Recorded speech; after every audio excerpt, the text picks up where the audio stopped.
Boys, good morning.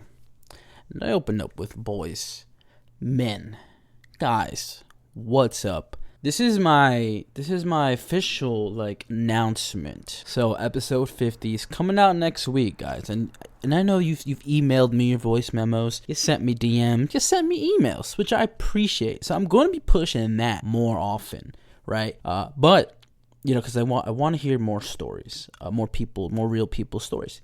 But I'm going to give you kind of an explanation on why I kind of want to do this. Let's get right into it. There's this notion that men, their feelings and their opinions don't matter to people. Hold on, let me close out Discord because it is distracting. Yeah, apparently a lot of men feel that way, and I just kind of want to talk about that. I want to bring that to the forefront because I think that if you surround yourself with the right people, that you don't get to feel that way. And sometimes it's hard finding the right people, right? Sometimes it's hard finding people who relate to you, or relate to your story, relate to what you have to say. Because sometimes, half of the time, you don't need to relate to another person to be able to understand and comprehend them, right? It's not an official requirement, right? I don't need to be completely in your shoes to completely understand what's going on with you. I think we just have to be a little bit more emotionally intelligent in order to do so. We need to be empathetic towards each other. So episode 50 is going to be me getting vulnerable with you guys. Okay, we had a kind of like a vulnerably episode really, really early in the podcast. Our first, I want to say 8 or 12, I don't remember, but our first 8 or 9, maybe 8 or 9 or 10, maybe even, those first 10 episodes were very different, right? We kind of wanted to explore back then the different things and topics we could cover, kind of like a sample. Here's the range and possibilities of things we can talk about. So, Are You Okay? That was one of our episodes, and we talked about how kind of we feel. And I mentioned in that episode that sometimes I don't ask people how they are, right? Because sometimes I'm not emotionally open to receive the information, whether it be good or bad, on how people feel. And I remember saying, what if I'm not ready to know that your grandma's lost and your dog died? That wasn't a mistake, even though my co-host at the time thought it was a mistake. Maybe I might have said, oh, the grandma died and the dog was lost. But no, I said the grandma was lost and the dog died.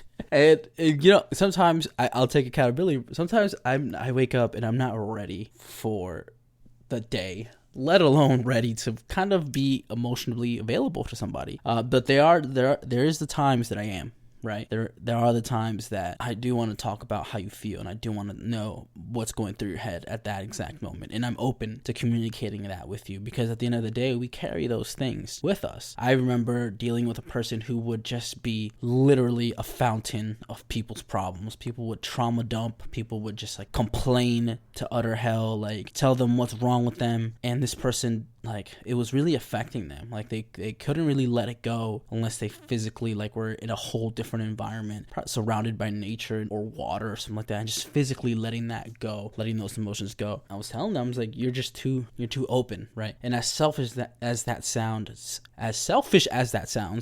I can speak English. Sometimes you got to take care of yourself first and foremost before you can take care of others. But just to give you a little preview of what we're going to talk about. We're going to talk about, because a lot of people have brought up their relationships in these voice notes, or just feeling alone or whatever. I'm going to talk about probably the most traumatic relationship I've ever had, and I'm going to get into details with it. I'm not going to go too specific right now because I want you to come back to listen to that. Obviously, always plug future episodes, but we're going to talk about it, and we're going to talk about whether it was the most loneliest time for me, or if it was the time I felt the most loved, but I'm gonna get real with you guys before you guys get real with me.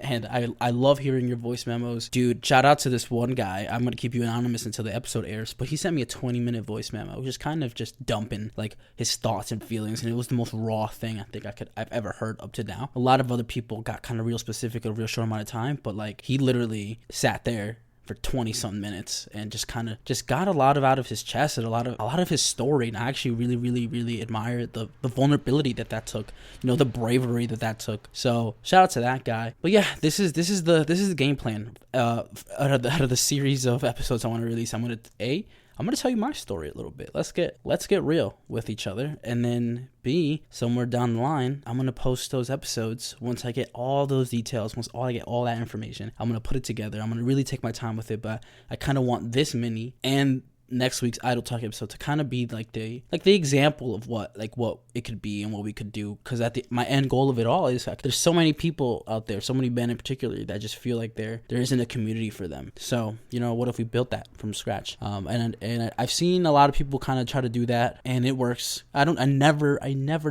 join those groups because I don't feel that way. I don't feel like I need a community, because the people I surround myself with I feel an abundance of love and support from them. But maybe I have to start my own and kind of give that feeling to people who might need it the most now. And as it grows, because I hope it does grow, that we can be in a safe and vulnerable environment, because I feel like a lot of men might relate vulnerability with femininity, and I don't think that's the case at all. And I don't think it's wrong if you have some feminine traits, like quote unquote feminine traits. Like, there's nothing saying that you can't be soft, you can't be warm, you can't be welcoming. We kind of hold those traits to women more often, but I don't think that that's exclusive to them. And I want you to kind of just have an open mind, have an open heart. And yeah, see you tomorrow. I love you. I mean it. I love you guys. Yeah, maybe you needed to hear it.